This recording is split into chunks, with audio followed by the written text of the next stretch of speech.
أعوذ بالله من الشيطان الرجيم بسم الله الرحمن الرحيم فما أوتيتم من شيء فمتاع الحياة الدنيا وما عند الله خير وأبقى للذين آمنوا وعلى ربهم يتوكلون والذين يجتنبون كبائر الإثم والفواحش وإذا ما غضبوا هم يغفرون والذين استجابوا لربهم وأقاموا الصلاة وأمرهم شورى بينهم ومما رزقناهم ينفقون والذين إذا أصابهم البغي هم ينتصرون. اللہ تبارک و تعالی نے کلام مقدس کی ان آیات مبارکہ میں اپنے ایمان والے بندوں کی صفتیں بیان کی ہیں. پہلی صفت تو اللہ نے ذکر فرمائی کہ اللہ پر ایمان لانے والے. دوسری صفت تھی وَعَلَىٰ رَبِّهِمْ يَتَوَكَّلُونَ، اور ہر مشکل گھڑی میں اپنے رب پہ آسرا کرنے والے.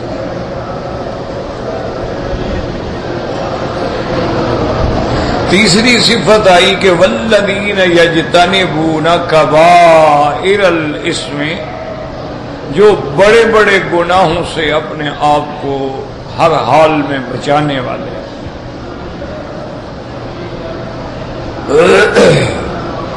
والفواحش، فواحش کا لفظ جو ہے یہ بطور خاص تو زیادہ تر زنا میں استعمال ہوتا ہے،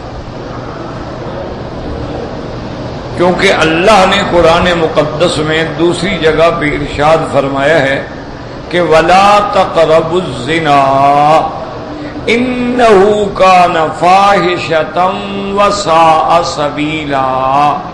اللہ نے حکم دیا کہ تم زنا کے قریب ہی نہ جاؤ. اللہ کے قرآن کو سمجھیں، یہ نہیں فرمایا کہ زنا نہ کرو، زنا تو حرام ہے، اس میں کوئی شک نہیں، لیکن فرمایا کہ زنا کے قریب ہی نہ جاؤ. کیا مانا کہ جو چیزیں دوائی زنا بنتی ہیں ان کے قریب بھی نہ جاؤ. جب تم کسی غیر محرم عورت سے علیحدگی میں ملو گے بھی نہیں تو خود بخود بچ گئے. غیر محرم عورت پہ بری نظر ہی نہیں ڈالو گے، خود بخود بچ گئے. اسی طرح میرے پاک نبی رحمت دو عالم صلی اللہ علیہ وسلم نے فرمایا اتقوا عن مواقع التهم. کیا مانا؟ یعنی جس گلی میں تہمت لگنے کا اندیشہ ہے وہ گلی چھوڑ دو. یعنی آپ گناہ نہیں کر رہے، نہ آپ کی نیت خراب ہے، لیکن تہمت لگنے کا خطرہ ہے تو اس گلی کو چھوڑ دو. صحیح حدیث مبارک میں آتا ہے کہ میرے آقا رحمت دو عالم صلی اللہ علیہ وسلم مسجد نبوی میں تھے. آپ کی زوجہ محترمہ آپ کو ملنے کے لیے آئیں. حضور ان کو مسجد کے دروازے پر چھوڑنے کے لیے تشریف لے گئے. آپ اعتکاف میں تھے. تو جب حضور مسجد کے دروازے پہ آئے تو سامنے سے دو صحابی گزر رہے تھے. انہیں جلدی جلدی گردنیں جھکائیں اور تیز تیز چلنے لگے.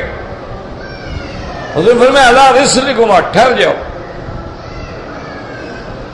وہ ٹھہر گئے.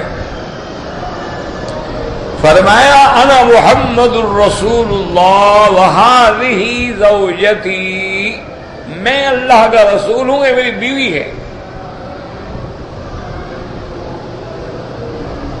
صحابہ نے عرض کیا کہ یا رسول اللہ، اللہ نہ کرے، اللہ نہ کرے، ہمارے دل میں دماغ میں بھی کبھی یہ خیال آ سکتا ہے آپ کی شان کے بارے میں کہ آپ کسی غیر محرم عورت کے ساتھ کھڑے ہوں گے؟ ہم یہ سوچ ہی نہیں سکتے. اب میں نہیں، مجھے تو اللہ جانتے ہیں میں معصوم ہوں، لیکن ان شیطان یجری کا مجری الدم، شیطان انسان میں ایسے دوڑتا ہے جیسے اس کی رگوں میں خون دوڑتا۔ اگر شیطان تمہارے دماغوں میں ایک خلیہ ڈال دیتا کہ یار پتہ نہیں کون عورت تھی، تو تمہارا تو ایمان ختم ہو جاتا، مجھے تو کوئی نقصان نہ ہوتا۔ اس کے ساتھ حضور نے یہ بھی فرما دیا کہ اگر اندیشہ ہے انسان پر تہمت لگنے کا تو دامن صاف کرو، ورنہ حضور پاک کی ذات پر تو کوئی سوچ ہی نہیں سکتا۔ یہ ہمارے لیے سبق ہوتا ہے۔ تو اس لیے حکم ہے کہ وَلَا تَقْرَبُوا الزِّنَا۔ اب آدمی غیر محرم عورتوں کے ساتھ بیٹھا ہے، گپ شپ کر رہا ہے، ہاتھ ملا رہا ہے، ہنسی مذاق ہو رہی ہے، اکٹھے پکنک پہ جا رہے ہیں، غیر محرم عورت کو پیچھے اپنی موٹر سائیکل پہ بٹھایا ہوا ہے یا گاڑی میں بٹھایا ہوا ہے، اور جناب اکٹھے بیٹھ کے ہوٹلوں پہ کھانے کھا رہے ہیں، تو اس کا مطلب ہے کہ تم زنا کے قریب تو جا رہے ہو۔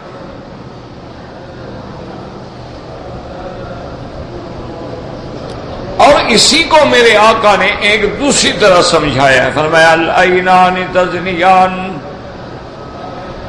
فرمایا خبردار آنکھیں بھی زنا کرتی ہیں۔ غیر محرم عورت کو بری نظر سے دیکھنا یہ آنکھوں کا زنا ہے۔ فرمایا الیدان تزنیان، ہاتھ بھی زنا کرتے ہیں، جب غیر محرم عورت کو ہاتھ ملا رہے ہو، گلے لگا رہے ہو، ہاتھوں کا زنا ہے۔ فرمایا والرجلان تزنیان، پاؤں بھی تیرے زنا کرتے ہیں، جب اسی نیت سے کسی طرف جا رہے ہو تو یہ پاؤں کا زنا ہے۔ فرمایا والفرج یصدقہ او یکذبہ، اور اس کے بعد یا تو شرم گاہ پھر اس گناہ کو سچا کر دیتی ہے، زنا ہو جاتا ہے۔ تو اس لیے حکم ہے کہ زنا سے بچے۔ اسی طرح تواریخ کی کتابوں میں احوال صحابہ رضوان اللہ علیہم اجمعین میں ایک واقعے کا ذکر ہے، اللہ عالم اس کی صحت کا کیا مقام ہے، کہ ایک آدمی جہاد پہ چلا گیا، صحابہ کا دور ہے، اب گھر میں کوئی نہیں تھا، تو اس کی بیوی جو تھی بیچاری وہ گھر سے نکلی کہ میں جا کے کچھ کھجوریں وغیرہ لے آؤں بچوں کے لیے۔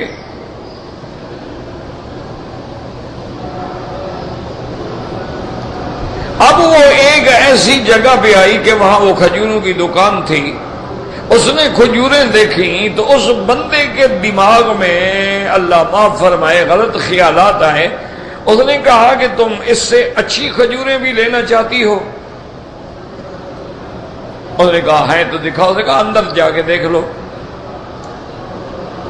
عورت کے دل میں کوئی خیال ہی نہیں کہ کیا ایسی کوئی بات ہو سکتی ہے، وہ اندر چلی گئی، اندر گئی، یہ بھی اندر گیا، پھر پکڑ لیا اس کو۔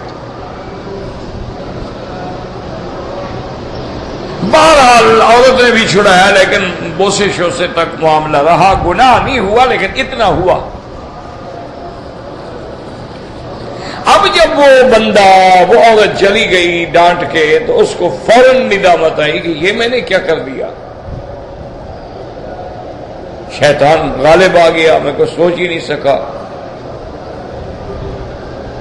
تو روتے روتے حضرت سیدنا عمر کی خدمت میں گیا کہ مجھ سے گناہ ہو گیا ہے، اب مہربانی کریں، میں تو شرمندہ ہوں، حضور کے سامنے کیسے جاؤں؟ اور فرمایا تمہارے لیے تو میں بھی نہیں جا سکتا، تم نے مدینہ منورہ کا بھی خیال نہیں کیا، پھر ایک مجاہد ہے وہ بیچارہ جنگ پہ ہے، اس کی بیوی کی عزت کا بھی خیال نہیں کیا۔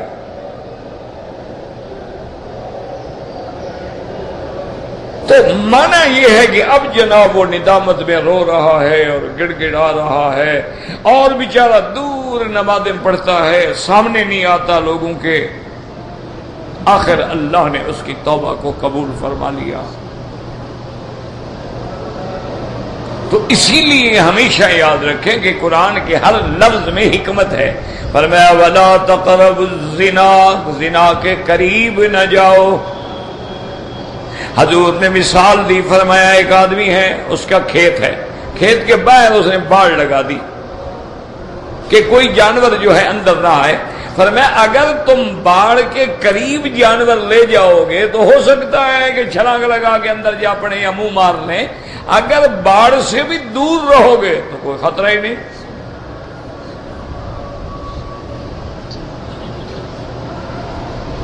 یہ شیطانی خیالات ہیں جو آج کل ہوتے ہیں. ہماری بیٹیاں، ہماری بچیاں کہتی ہیں کہ جی نہیں، پردہ تو دل کا ہونا چاہیے نا، یہ ظاہری پردہ کیا ہے؟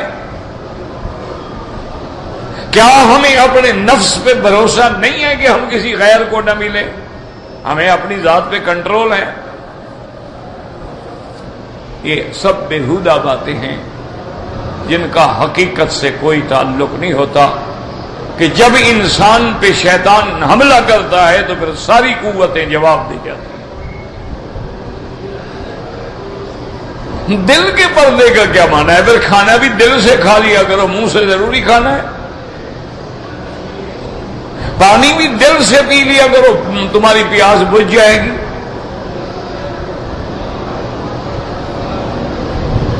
تو جیسے انسان کو پیاس لگتی ہے، جیسے انسان کو بھوک لگتی ہے، یہ جذبہ حیوانی جو ہے، شہوانی جو ہے، یہ بھی تو ایک بھوک ہے.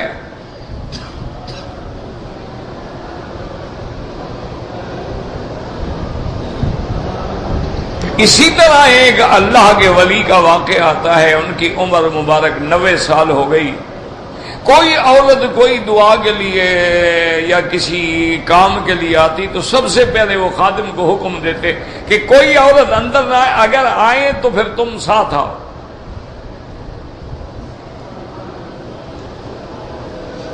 بہرحال تو ایک دن خادم نے ہنس کے کہا، اس نے کہا حضرت 90 سال عمر ہو گئی، لکڑی پہ اٹھتے ہیں، 2 آدمی اٹھاتے ہیں، اب آپ کو کون سا ڈر ہے کہ بھی عورت اگر اکیلے آئے گی؟ میں تمہیں کیا پتا ہے، شیطان کسی وقت بھی حرکت دے سکتا ہے. شیطان کا کیا ہے؟ اور اسی طرح جو زنا ہے، یاد رکھو بظاہر تو یہ 2 آدمیوں کا عمل ہے نا، لیکن اس سے دونوں کی نسلیں تباہ ہو جاتی ہیں. اسی سے پھر خون ریزیاں ہوتی ہیں، قتل ہوتے ہیں، قبائل لڑ پڑتے ہیں، جنگیں ہو جاتی ہیں، خون کی ندیاں بہہ جاتی ہیں.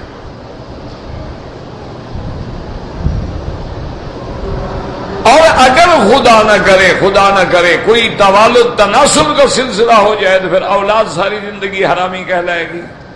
حالانکہ اس بیچارے کا قصور کیا ہے؟ زنا تو ماں باپ نے کیا ہے. لیکن وہ غریب ساری زندگی کہیں گے جی یہ حرامی اولاد ہے، حرامی اولاد ہے، حرامی اولاد ہے.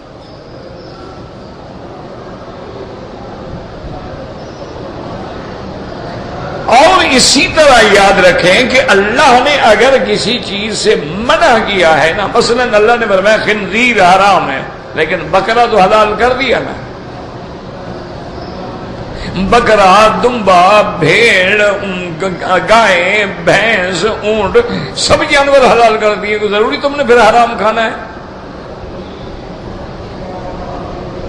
اللہ نے کبھی ایسا نہیں کیا کہ کوئی حکم دیا ہو اور اس کا متبادل علاج نہ کیا ہو.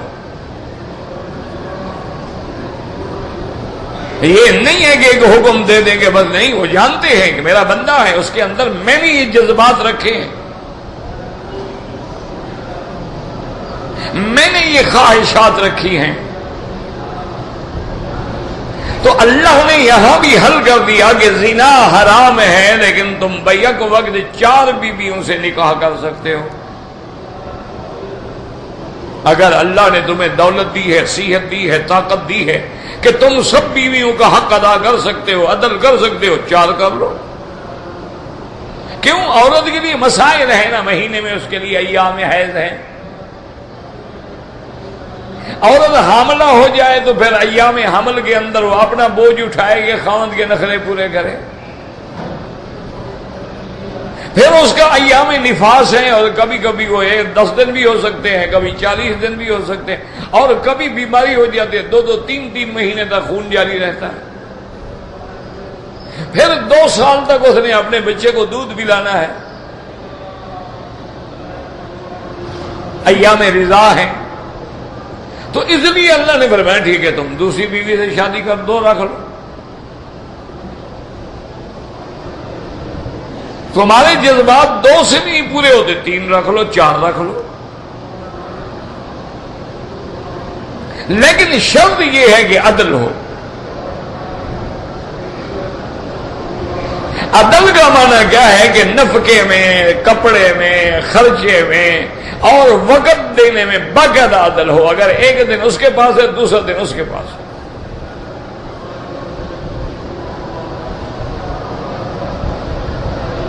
اور جو لوگ 2 بیویاں ہونے کے بعد عدل نہیں کرتے، قیامت والے دن ان کو فالج زدہ اٹھایا جائے گا، ایک حصہ جو ہے ان کا فالج زدہ ہوگا، تاکہ پورے معاشر والوں کو پتہ لگے کہ یہ وہ بندہ ہے جس نے اپنی بیویوں سے عدل نہیں کیا۔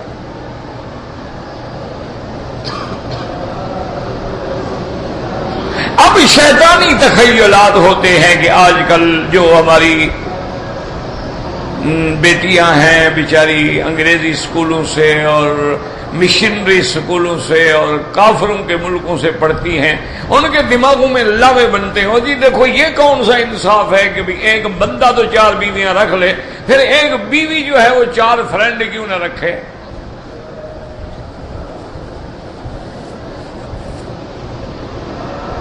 کہتے ہیں جی یہ کون سا انصاف ہے؟ پھر اللہ نے انصاف تو نہیں کیا۔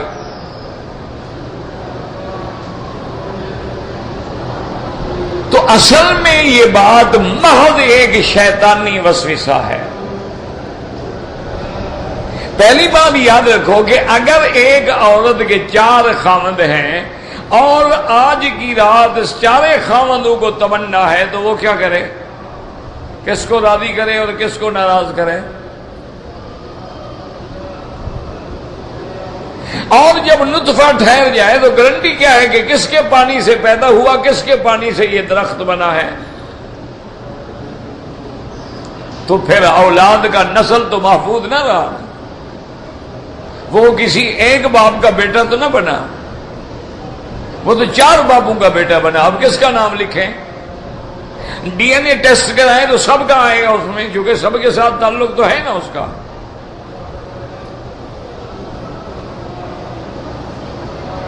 اس لیے اللہ تبارک و تعالی نے نظام رکھا ہے۔ اور پھر اگر شریعت ہو، اسلام ہو، تو عورت تو گھر میں رہے گی، خاوند باہر جاتا ہے، وہ بھٹک سکتا ہے، اس کے لیے اللہ نے انتظام کیا۔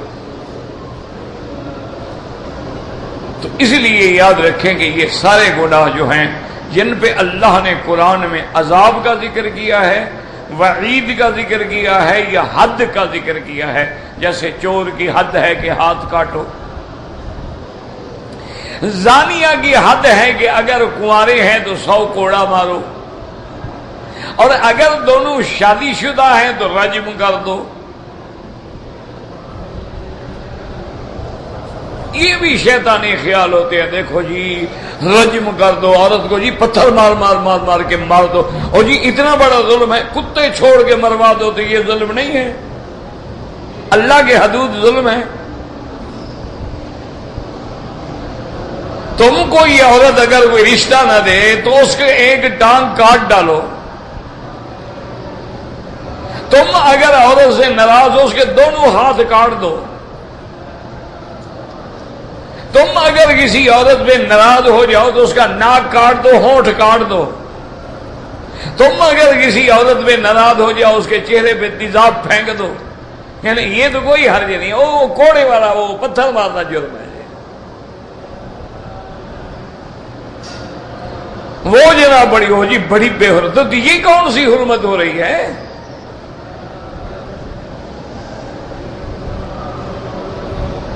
یہ کون سی عزت افزائی ہو رہی ہے؟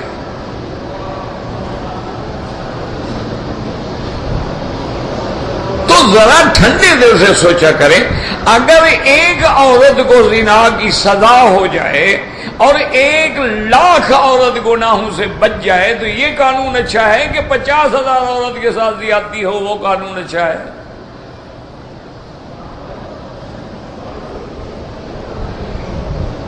ابھی آپ دیکھ نہیں ملکوں میں کیا ہو رہا ہے کہ جی عورت باہر نہ جائے، عورت جناب فوٹو نہ کھنچوائے، عورت جناب یہ نہ بنائے۔ اب جو نعوذ باللہ مہاجر ہو کے 30 لاکھ بندہ باہر پڑا ہے وہ تو عورتیں باہر آئی ہوئی ہیں، وہ دھکے کھا رہی ہیں۔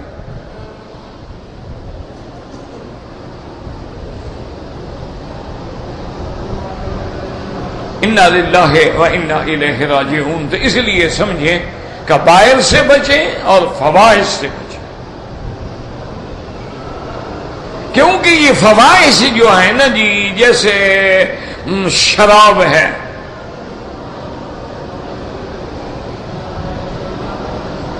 یہ الخبائث ہے، یعنی خباثتوں کی ماں ہے۔ جیسے ایک آدمی کو پکڑا گیا تو اس نے کہا کہ بھئی 3 شرطیں ہیں، ان میں ایک کام کر لو ہم تمہیں چھوڑ دیں گے۔ اس نے کہا بتاؤ کیا کام؟ انہوں نے کہا ہمارا ایک دشمن ہے اس کو قتل کر دو ہم تمہیں چھوڑ دیں گے، یا یہ نوجوان لڑکی اس سے زنا کر لو ہم تمہیں چھوڑ دیں گے، یا تم یہ شراب رکھا ہوا ہے یہ پی لو ہم تمہیں چھوڑ دیں گے۔ اس نے بڑا غور کیا، اس نے کہا لگا یار قتل کرنا بندے کا، ایک آدمی کو بلا وجہ قتل کر دیا بڑا گناہ ہے، بھائی زنا کرنا ہوگا یار یہ بھی بڑا گناہ ہے۔ آخر سوچ سوچ کے اس نے سوچا کہ یار سب سے کم گناہ یہی ہے، بس ایک پیالہ ہی پینا ہے نا، نشہ آ جائے گا گر جاؤں گا، بے ہوش ہو جاؤں گا، پڑا رہوں گا، جب ہوش آئے گا اٹھ جاؤں گا، اللہ سے توبہ کر لو۔ لیکن قتل اور زنا سے تو آسان ہے نا۔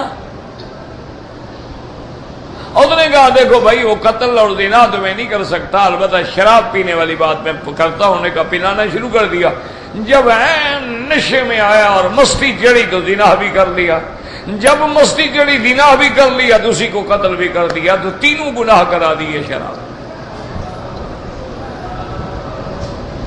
تو اس لیے یہ الخبائث۔ اسی طرح آج آپ ان گھروں پہ نظر ڈالیں گے جن کی اولادیں چرس میں، افیون میں، ہیروئن میں پڑ گئی ہیں، وہ پورا خاندان برباد ہوتا، وہ ایک آدمی نہیں برباد ہوتا۔ اسی لیے حکم ہے ان بڑے بڑے گناہوں سے بچو۔ اب اس کے بعد اللہ پاک فرماتے ہیں کہ وَإِذَا مَا غَضِبُوا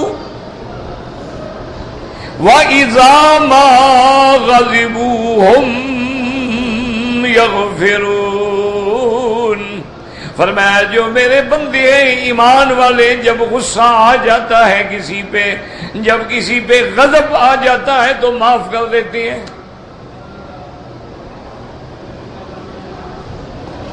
کیوں؟ یاد رکھو غصہ نہ آنا جو ہے یہ تو نعوذ باللہ یہ کوئی صفت مدح نہیں، یہ تو بالکل یعنی صفت مذمت ہے، صفت قبیحہ ہے کہ بندے میں غصہ ہو ہی نہ۔ غصے کا غلط استعمال ناجائز ہے، یہ نہیں کہ غصہ ہی نہ ہو، تمہیں کافر پہ بھی غصہ نہ آئے، تمہیں نعوذ باللہ اپنی بیوی کے ساتھ کوئی بندہ بیٹھا ہو غصہ نہ آئے۔ آج کل تو اس کو خیر معزز آدمی سمجھتے ہیں، شریف آدمی سمجھتے ہیں، یعنی جو بڑے لوگ ہیں نا ان کو غصہ نہیں آتا، ان کی بیوی اس کے ساتھ، اس کی بیوی اس کے ساتھ، وہ یعنی یہ ایک روٹین ہے۔ اسی لیے اکبر الہ آبادی جو شاعر گزرا ہے اس نے اپنے وقت میں رونا رویا تھا کہ خدا کے فضل سے بیوی میاں دونوں معزز ہیں، اسے غصہ نہیں آتا، اسے غیرت نہیں آتی۔ دونوں ماشاءاللہ ایلیٹ کلاس کے لوگ ہیں، ان کو غصہ آتا ہی نہیں۔ وہ تو دوستوں کو الٹا کہتے ہیں کہ میری بیوی بڑی سوشل ہے، اس کے بڑے سوشل کنٹیکٹ ہیں، جو کام مجھ سے نہ ہو نا جی میں بس بیگم کو کہہ دیتا ہوں۔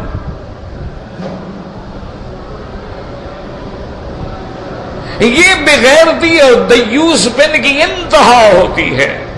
اور یاد رکھ لو حضور کی حدیث فرمایا من لا غیرت لہ لا ایمان لہ، جس میں غیرت نہیں اس میں ایمان ہی نہیں۔ اور حضور نے فرمایا کہ دیوس کو جنت کی خوشبو بھی نہیں آئے گی۔ اتنا بڑی بے غیرتی کہ آدمی اپنی بیوی سے دوستوں کا تعارف کرائے، اتنی بڑی بے غیرتی کہ اپنے ڈرائنگ روم کے اندر جو ہے شادی والا فوٹو لگا کے بیگم کا ساتھ رکھا ہوا ہے کہ ہر دوست آگے دیکھے کہ کپل کیسا ہے۔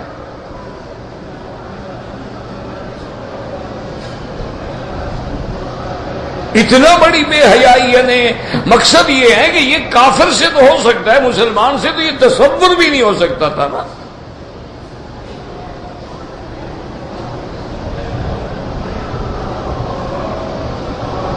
تو غصہ جو ہے، غصے کا نہ ہونا جو ہے یہ تو قابل مذمت ہے۔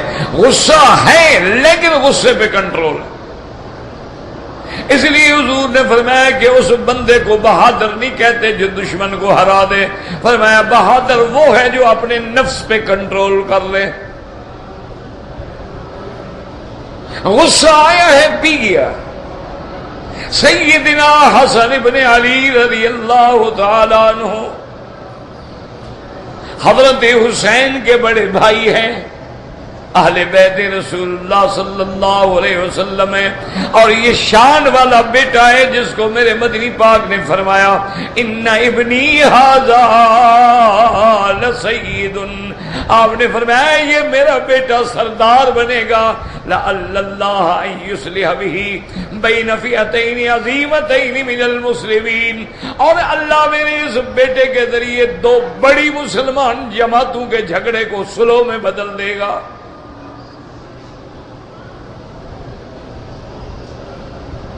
اور وہی ہوا جو آقا نے فرمایا۔ حضرت علی رضی اللہ تعالی معاویہ کی جو جنگ چل رہی تھی نا، حضرت حسن نے شروع کر دی۔ مسلمانوں کا خون بہنا جو ہے بند ہو گیا۔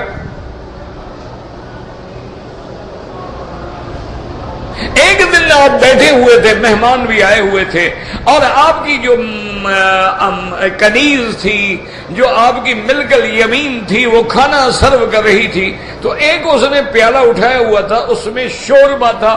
عرب لوگوں کو سرید بڑی عزیز ہوتی ہے نا، شوربے میں روٹی کے ٹکڑے ڈال دیتے ہیں اور جب وہ جذب ہو جاتا ہے تو کھاتے ہیں، یہ بڑا لطیف غذا ہوتی ہے ان کی۔ کیوں؟ سریع الہضم ہو جاتی ہے۔ اسی لیے میرے آقا کے جو دادا تھے نا ہاشم،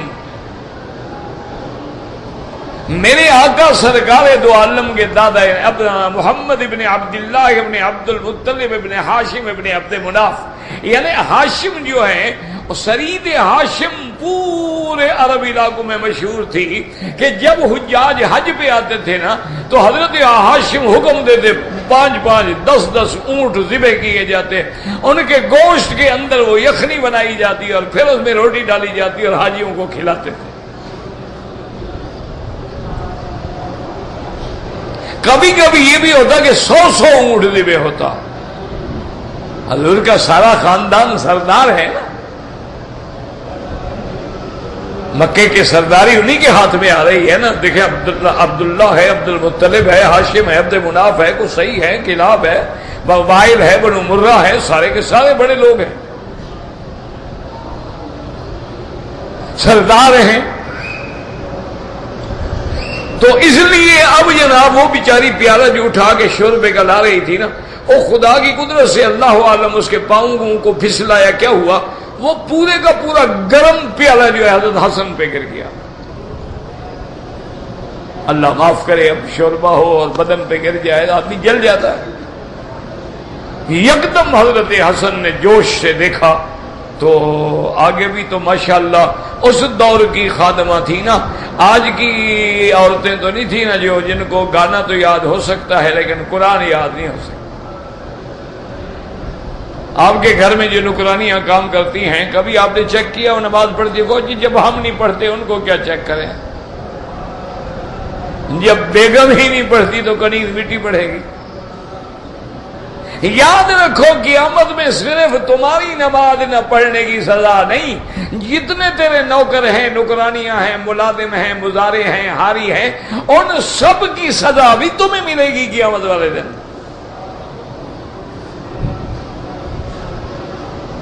مسئلہ اچھی طرح سمجھ لو، تمہاری فیکٹری ہے، اس میں 200 ملازم ہے، اگر وہ 200 نماز نہیں پڑھے گا ان 200 کا قہر بھی تم پہ ٹوٹے گا. کلکم مسئول عن رعیتہ، ہر آدمی مسئول ہے اپنے رعایا سے.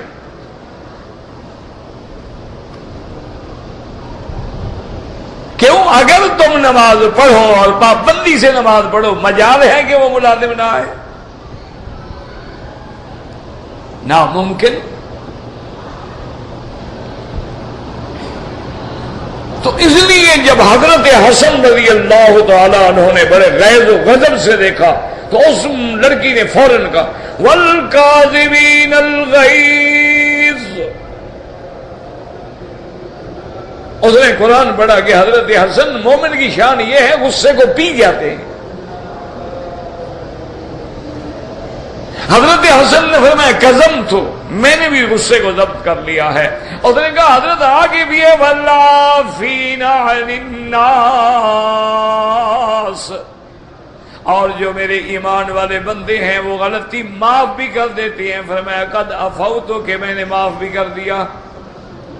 اور نے کہا حضرت پھر آگے بھی آیت ہے واللہ یحب المحسنین، اور اللہ احسان کرنے والوں کو محبوب رکھتی ہیں. فرمایا میں بھی اللہ کو محبوب رکھتا ہوں، جاؤ تمہیں میں نے آزاد بھی کر دیا ہے. یہ ہے کہ جب ان کو غصہ آتا ہے وہ اپنے نفس پہ قابو پاتے. وَإِذَا مَا غَضِبُوا هُمْ يَغْفِرُونَ، اور جب وہ غصے میں آتی ہیں، ناراض ہوتی ہیں تو بخش دیتی ہیں. اس لیے حدیث پاک میں آتا ہے صحابہ کہتے ہیں ما انتقم رسول اللہ لنفسہ قط، حضور پاک نے اپنی ذات کے لیے کبھی کسی سے بدلہ نہیں لیا. حضور پاک نے اپنی ذات کا کبھی بدلہ نہیں لیا. لوگوں نے کانٹے بچھائے بدلہ نہیں لیا. یہودی عورت نے زہر ڈال کے گوشت کھلایا، اپنی ذات کا بدلہ نہیں لیا. مکے والوں نے ستایا، حضور کو ہجرت پہ مجبور کر دیا. گھر چھوٹ گیا، کعبہ چھوٹ گیا، مکہ چھوٹ گیا، لیکن حضور نے بدلہ نہیں لیا.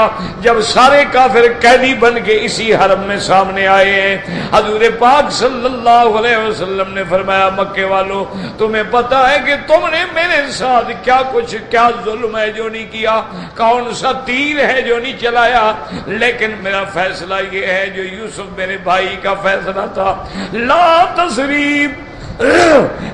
تثریب علیکم اليوم، آج میں تمہیں تانا بھی نہیں دوں گا، انتم الطلقاء، سب آزاد ہو جاؤ، چھوڑ دیا.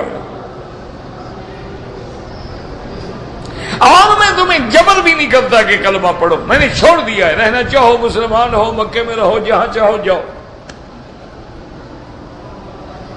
سرکار دو عالم صلی اللہ علیہ وسلم نے شیبی کو بلایا جس کے ہاتھ میں کعبے کی چابی تھی. آپ نے فرمایا پکڑ کے لے آؤ. اس کو پکڑ کے لے آئے. اب آنکھیں نیچے ہیں، شرمندگی ہے، بدن کانپ رہا ہے. حضور نے فرمایا حل تذکر، تمہیں وہ دن یاد ہے جب میں نے چابی مانگی تھی تو اسے کہ کعبے کا دروازہ کھول دو، میں اندر عبادت کرنا چاہتا ہوں. تم نے کہا تھا کہ سب کے لیے کعبے کا دروازہ کھل سکتا ہے لیکن آپ کے لیے نہیں. حضور نے فرمایا یاد ہے تمہیں کہ تم نے کہا سب کے لیے کعبے کا دروازہ کھل سکتا ہے. اور مسلمانوں، عمرے والوں، میرے بزرگوں، بھائیوں، تمہیں خوشی ہونی چاہیے. اللہ کی شان ہے. حتیم کی طرف میں اللہ نے کعبے کا حصہ باہر رکھا ہوا ہے تاکہ کعبہ بادشاہوں کے لیے تو کبھی کھلتا ہے، ہم غریبوں کے لیے ہر وقت کھلا ہے. جب چاہو کعبے کے اندر نماز پڑھنے کی حتیم میں پڑھ لو.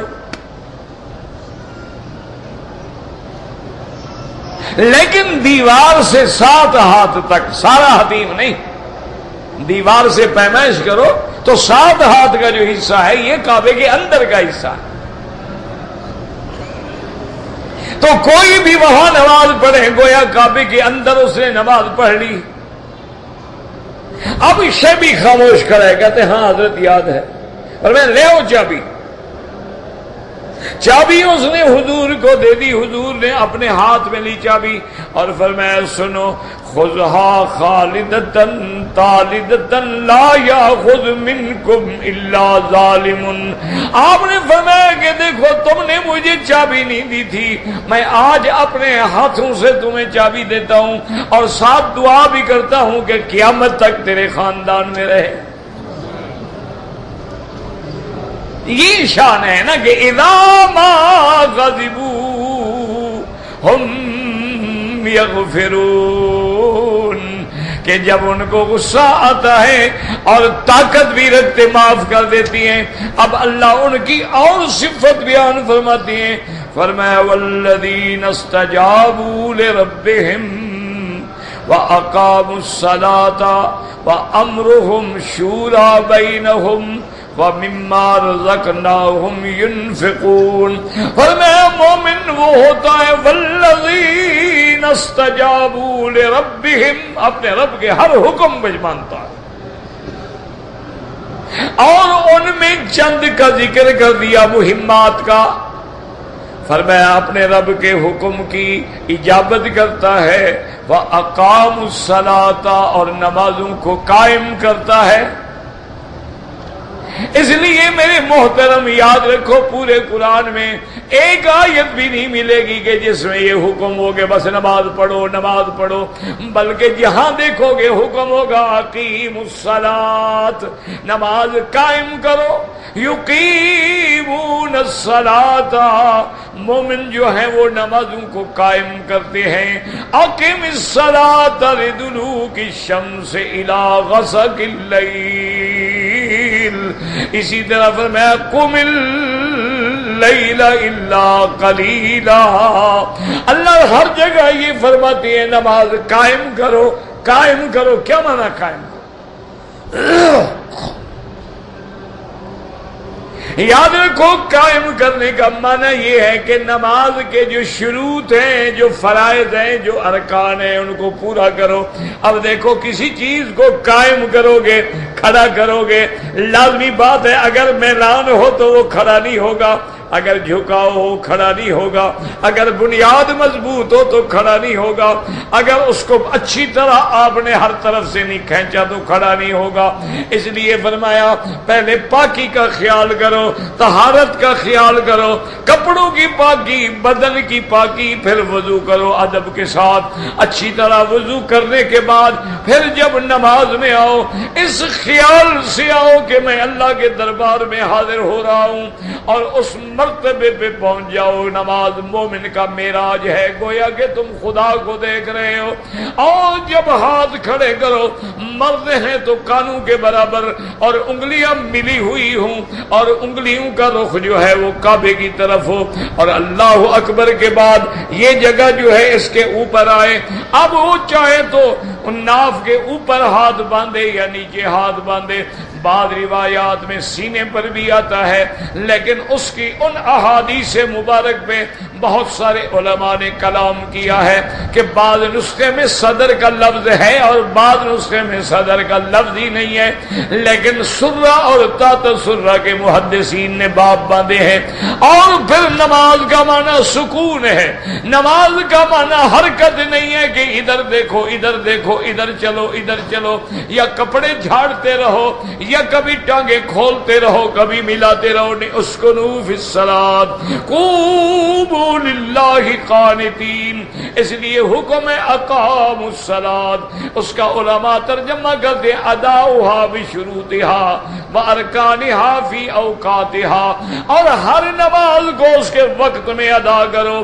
یہ نہیں کہ فجر کی نماز سورج نکلنے لگے، عصر کی نماز جب سورج ڈوبنے لگے، نانا، اپنے اپنے وقت میں نماز کو ادا کرو، خشوع کے ساتھ، خضوع کے ساتھ، عاجزی کے ساتھ، تضرع کے ساتھ، تذلل کے ساتھ۔ یہ معنی ہے نمازوں کو قائم کرنا۔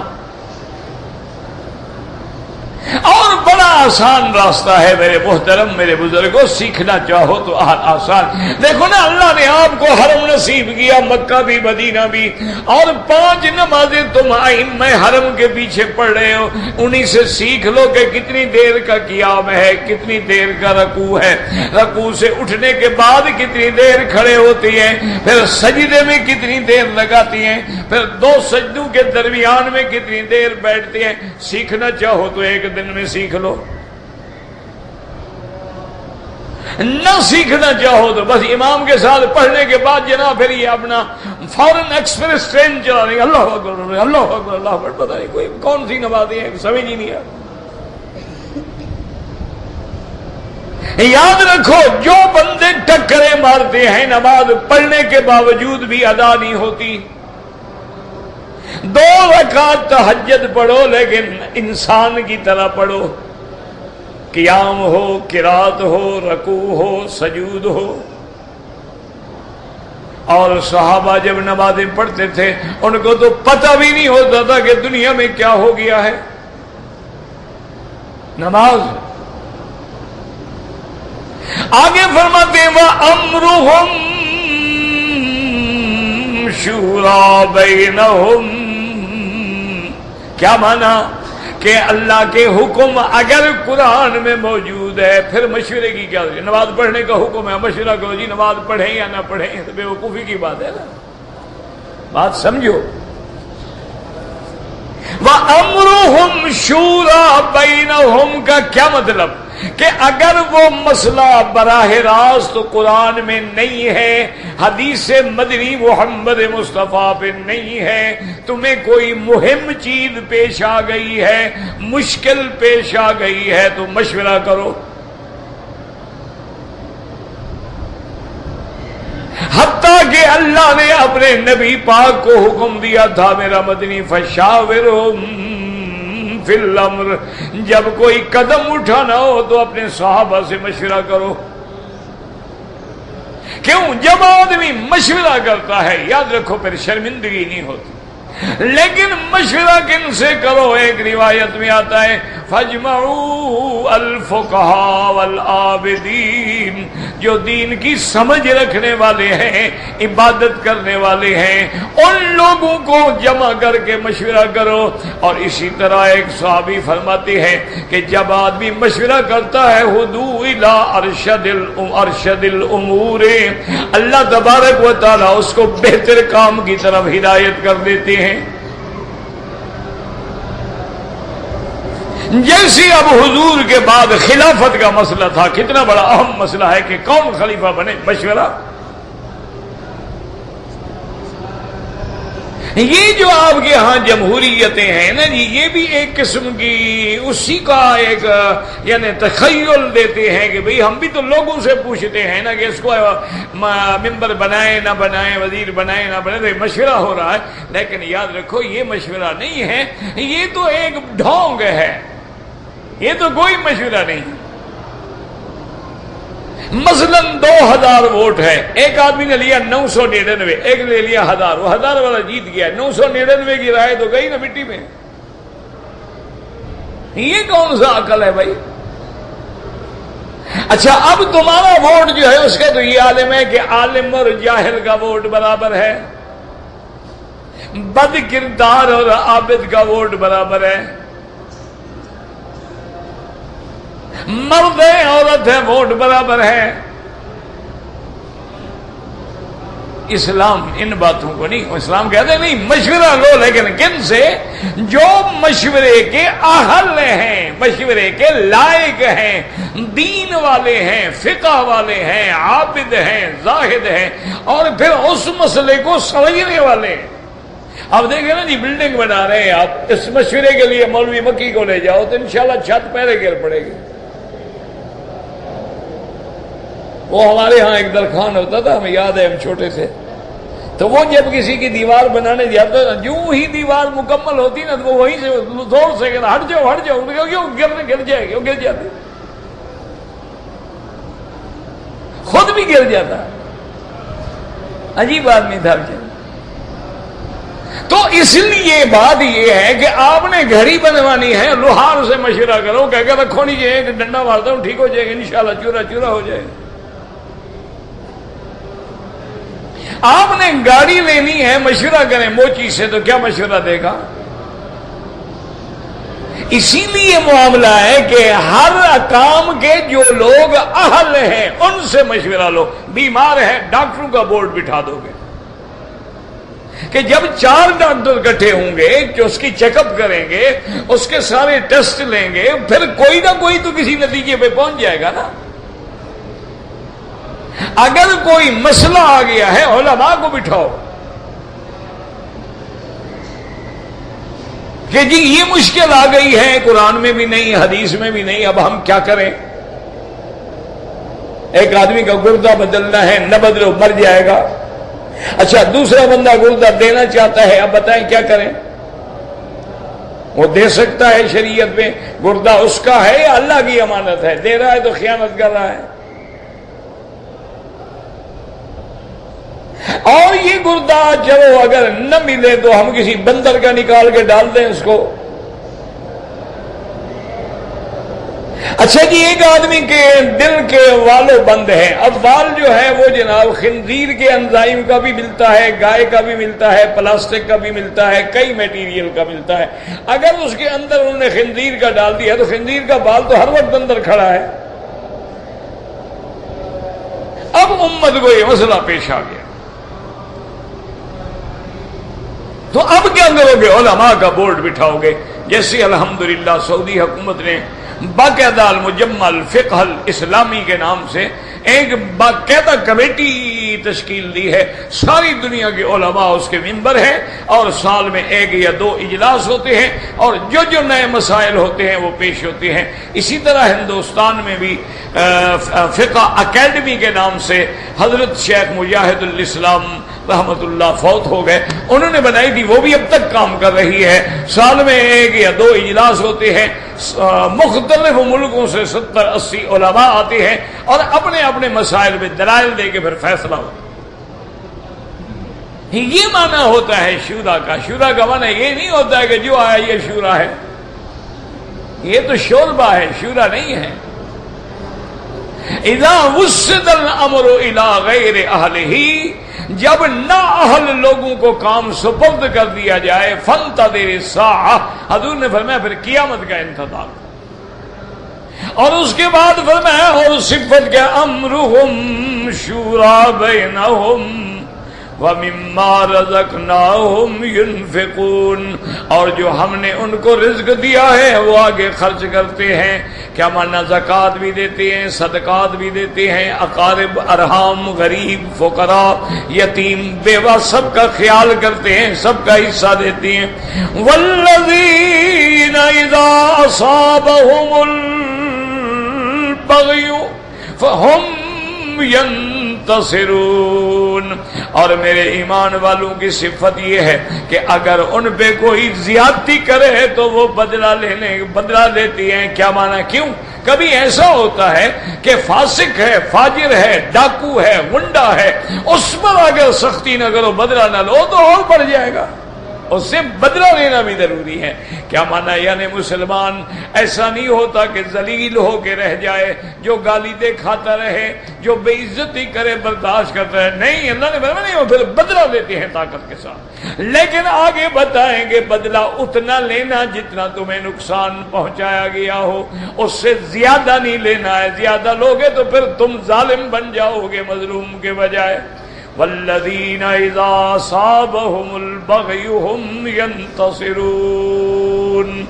دعا کریں اللہ پورے عالم اسلام میں امن قائم فرما دے، اور ہر مسلمان فلسطین کے لیے، کشمیر کے لیے، پاکستان کے لیے دعائیں کریں کہ یہود و ہنود کی سازشوں نے آپ کے ملک کو ایک سینڈوچ بنا دیا ہے۔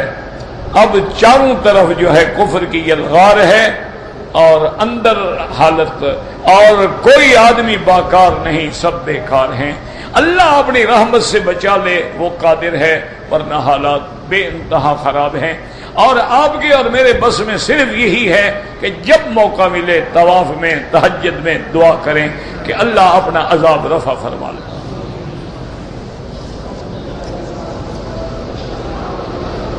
نہر زبیدہ جو ہے وہ عراق سے آتی ہے، نہیں جناب عراق سے تو نہیں آتی، نہر زبیدہ جو ہے یہ الحدا جو پہاڑی ہے طائف کے راستے میں، وہاں سے آتی ہے اور مکے کو سیراب کرتی ہے۔ نہیں، سوال یہ ہے کہ تمہیں نہر زبیدہ کی تحقیق کرنی ہو، وہ بھی مولوی مکی سے پوچھو، کیوں؟ یعنی وجہ تاریخ اٹھا کے پڑھو مکے کی۔ یہ کوئی دین کا مسئلہ ہے کہ میں بتاؤں نہر زبیدہ کہاں سے آتی ہے؟ اللہ کے بندے، یہ تو نہیں نا کہ بس فارغ بیٹھے رہو، چلو جی کچھ تو پوچھنا ہے نا مولوی سے۔ انا للہ و انا الیہ راجعون۔ اور نہر زبیدہ کہیں سے بھی آئے، اس کے عمرے والے کا کیا فائدہ ہے یا کیا نقصان ہے؟ بس پوچھنا ہے، کوئی بات تو پوچھے نا جی، کیا کرے بیچارہ۔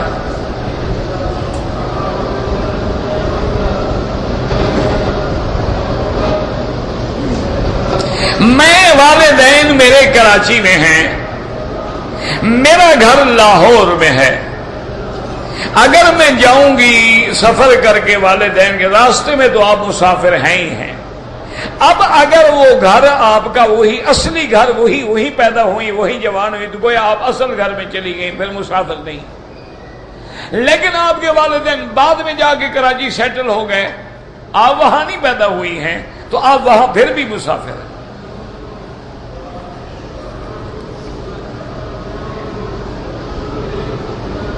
اگر ایک عورت کو رمضان کا روزہ ہے لیکن عصر کی نماز کے بعد اور مغرب سے پہلے ایام حیض شروع ہو گئے، روزہ ختم ہو گیا، اس کو پھر قضا رکھنا ہوگا۔ میں نے دوسری شادی کرنی ہے، بیوی اجازت نہیں دیتی، جو بیویوں سے اجازت مانگتے ہیں وہ کبھی بھی دوسری شادی نہیں کرتے۔ نہیں، سوال یہ ہے کہ پہلی بیوی کو پاگل ہو گئی ہے، یہ اجازت دے گی؟ اللہ کے بندے، خدا نے تمہیں اجازت دی ہے، کر لو۔ جب تم اتنے کمزور ہو گے بیوی سے اجازت مانگ رہے، انشاءاللہ تم نہیں کرتے، بس دل خوش کرتے رہو۔ عورت کا کوئی احرام نہیں ہوتا، یہ جاہلوں نے بنایا ہوا ہے۔ عورت کا جو لباس ہے اسی میں بس وہ نیت کر لے، یہ جو رومال باندھو اور سفید کپڑے پہنو اور یہ تو سب جاہلوں نے بنایا ہے، کوئی عورت کا احرام نہیں ہوتا۔ اگر ایک آدمی نے پاکستان سے آیا ہے لیکن احرام جدے میں باندھا ہے، دم بھی پڑ گیا اور میقات کے عمرے سے بھی محروم ہو گیا، حالانکہ تمہارے بس میں تھا، جب جدے آ گئے تھے مدینہ پاک چلے جاتے، پھر مدینے سے احرام باندھ کے آ جاتے، تمہارا احرام میقات سے ہو جاتا۔ اب تو بہرحال دم دو۔ اگر ایک آدمی کو صفا مروہ دوڑتے ہوئے زخم تھا، چوٹ لگی، خون بہنے لگ گیا، کوئی حرج نہیں، کچھ بھی نہیں ہوتا۔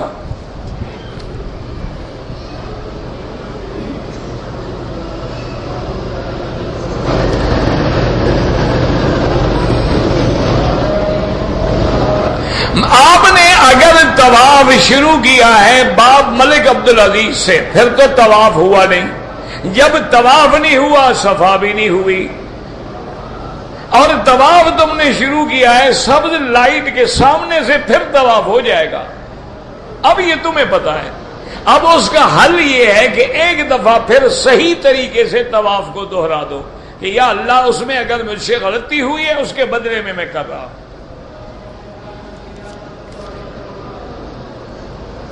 انتم قدمتموہ لنا، یعنی کافر قیامت میں کہیں گے سرداروں کو کہ بدبختوں تم ہی ہمیں لے کے یہاں آئے ہو نا، تمہارے کہنے پہ ہم نہ چلتے تو جہنم میں نہ آتے۔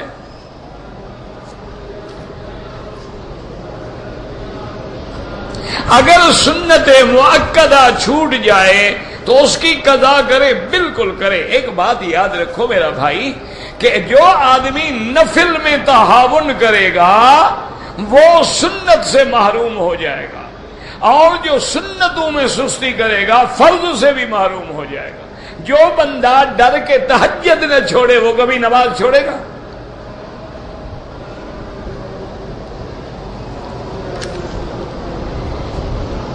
احرام کی حالت میں صابن سے ہاتھ دھو لیا، 1 آدھا ریال خیرات کر دو، غلاف کعبہ کو ہاتھ لگا لیا، کوئی بات نہیں، لیکن بوسہ صرف حجر اسود پہ ہے اور سینہ جو ہے ملتزم پہ لگانا ہے۔ میرے ناک سے خون آتا رہتا ہے نکسیر کا، احرام کی حالت میں بھی آ گیا، کوئی بات نہیں، کیا ہو گیا؟ خون بھی تمہارا نکلے، شریعت سزا بھی تم کو دے۔ یعنی عجیب لوگ ہیں، سوچ او خون نکل گیا، دم پڑ گیا، خون نکل گیا، وہ خون تیرا نکل گیا، تمہیں انعام ملنا چاہیے کہ سزا ملنی چاہیے؟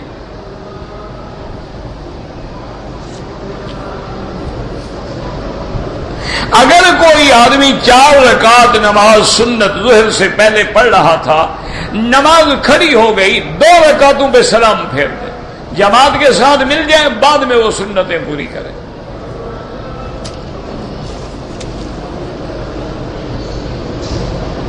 میں مکے میں رہتا ہوں، مدینہ منورہ گیا تھا، واپسی پہ احرام نہیں باندھا۔ اگر تم گئے تھے تجارت کے لیے، کاروبار کے لیے، پھر تو کوئی حرج نہیں۔ اگر صرف زیارت کے لیے گئے اور احرام نہیں باندھا، دم پڑ گئی، یا پھر دوبارہ جا کے عمرہ کر دو۔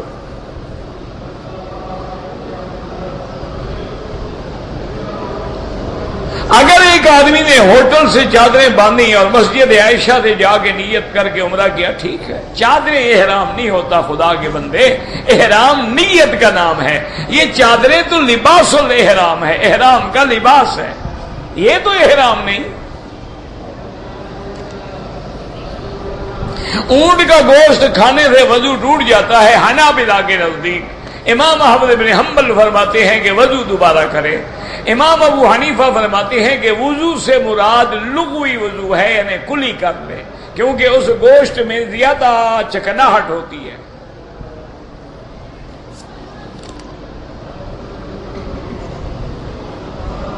بہرحال جو لوگ فوت ہو گئے رشتہ دار، ان کے لیے عمرہ کرو، جو زندہ ہیں ان کے لیے دعا کرو۔ ہوٹل سے احرام باندھ کے عمرہ کر لیں، پھر یہ ہوٹل کا عمرہ ہوگا، شریعت کا نہیں ہوگا۔ شریعت کے عمرے کے لیے حد حرم سے باہر جانا ضروری ہے، ورنہ بی بی عائشہ تو حرم میں تھی، معابدہ میں ٹھہرے ہوئے تھے، حضور فرماتے جاؤ عمرے، یہ نہ کہتے کہ وہاں سے جا کے حرام باندھ کے آؤ۔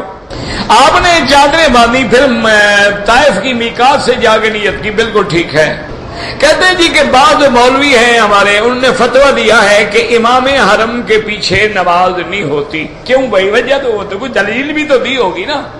اور یاد رکھو کہ اگر امام حرم کے پیچھے یعنی مکابے میں بھی اور مدینے میں بھی نماز نہیں ہوتی، تو پھر تمہاری نماز بھی انشاءاللہ کسی ملک میں نہیں ہوتی۔ اور دوسری بات یہ ہے کہ اگر یہ امام وہابی ہیں، ان کے پیچھے نماز نہیں ہوتی، تو حج بھی تو یہی پڑھاتے ہیں، تمہارا تو پھر حج بھی نہیں ہوتا، خام کا تکلیف کر کے نہ آیا کرو۔ بغض کی حد ہوتی ہے، ہر مسلمان کے پیچھے نماز ہوتی ہے۔ کیا مانا تم کافر سمجھتے ہو؟ اور اللہ کے کعبے پہ، محمد مصطفیٰ کے روضے پہ کافروں کا قبضہ ہے۔ انا للہ و انا الیہ راجعون۔ بغض کی بھی کوئی حد ہے، دعا کرو اللہ ہدایت دے، اور ہم کیا کر سکتے؟ دعا ہی کر سکتے۔ آدم علیہ السلام نہیں، آدم اسلام، نام لکھنا نہیں آتا، پوچھ مسئلہ رہے۔ ان کو کہاں اتارا گیا تھا؟ میں ان کے ساتھ اترا تھا نہ، ہم کٹھے آئے تھے۔ ایسے کتابوں میں آتا ہے ہند میں اتارا گیا، اللہ عالم، نہ قرآن میں ہے نہ حدیث میں ہے۔ یہ زوسلام پتہ نہیں کیا ہے، کوئی سمجھ نہیں آتا کیا۔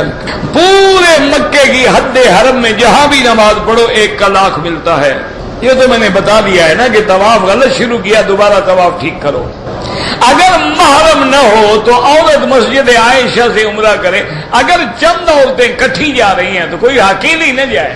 یہاں کی جو مرغی ہے جو مکے میں یعنی اس ملک کی، وہ حلال ہے، وطنی ہو یا فقیہ ہو، وہ تو بالکل 100% حلال ہے، ہم نے اپنی آنکھوں سے ذبح ہوتا دیکھا ہے۔ جو باہر سے آتی ہے ان کا پتہ نہیں ہے۔ شب معراج منانا جائز ہے، مسلمان تو روز مناتے ہیں، تم سال میں 1 دفعہ مناتے ہو، بڑے عاشق ہو حضور کے۔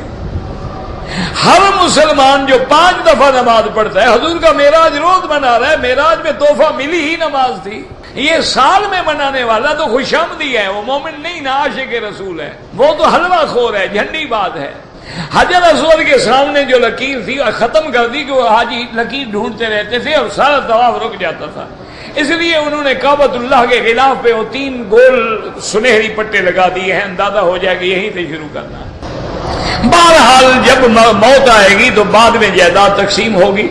اب دنیا میں تم زندہ ہو تو بیٹیوں کو بھی خرچہ دو جو ان کی ضرورت ہے، بیٹے کو بھی خرچہ دو جو اس کی ضرورت ہے، بیٹی تو گھر میں رہے گی نا، بیٹے نے باہر جانا ہے چلنا ہے پھر ان کو زیادہ خرچہ دو۔